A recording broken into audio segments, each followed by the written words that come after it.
What's happening, Style Pandas? Peter Von Panda here. Hey, just bought these Honejeen Apple Watch straps, and as you can see, I've got a 42mm Apple Watch right here. This is Series 3, in case it matters to you. The 2 and 3, I think, are the same, but this may be compatible with them all. It says 1, 2, and 3. And first thing I'll notice is what I didn't realize is it comes with this, like, PU or TPU silicone bumper case. So you can put this on there and protect everything. It's just kind of goes around the edge. Anywhere that's metal, essentially. So that's kind of nice. That's included there. I'm not going to use that. I just really want to be able to dress up the Apple Watch and give it more of a traditional watch look. And the bands are super easy to replace on these things. And what you can see here is I have this Apple Watch. It's kind of like in an oxblood here with this gunmetal finish on the metallic parts, which tends to match the space gray here pretty nicely.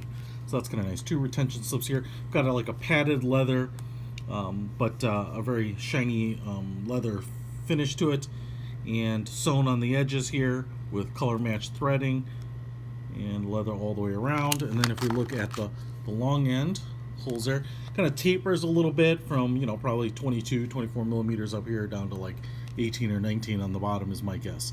So pretty nice looking. Let's go ahead and just put this on now. I will say that I wear my Apple Watch upside down or backwards or however you want to say it, just because I don't like the crown being on the side that hits my wrist a lot. So I'm sure you'll notice that, but don't think I'm putting it in wrong. So here it is, and with the black watch, that looks pretty darn nice to me, man. I like how it doesn't really clash with the dark color here a lot. Obviously it's pretty stiff, but this is going to get broken in as we wear it. And you can see there the finish of the lugs is pretty nice. It's a little more silver or grayish than the kind of the blackish, charcoalish of the watch, but it matches really, really nicely. Get a little space in there. Gives it a very traditional looking watch style here. I'm just going to put this on. I have a pretty big wrist, about 7.5 inches, and this gives me plenty of tongue left to kind of tighten it down or wear it as loose as I want. And so we'll just tuck that under there. So here's your wrist shot, and that looks good.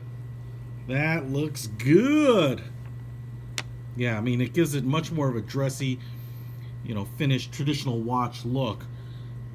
For not a lot of money, you can pick up this band for really cheap. So you get 2 in 1. You get the case, which I'm not even using, the protector, and a really nice watch band. I'll put a link to it in the description if you want to pick this up and dress up your Apple Watch a little bit, make it a little more formal. I think that looks nice. That is pretty fetch. Peter Von Panda, out.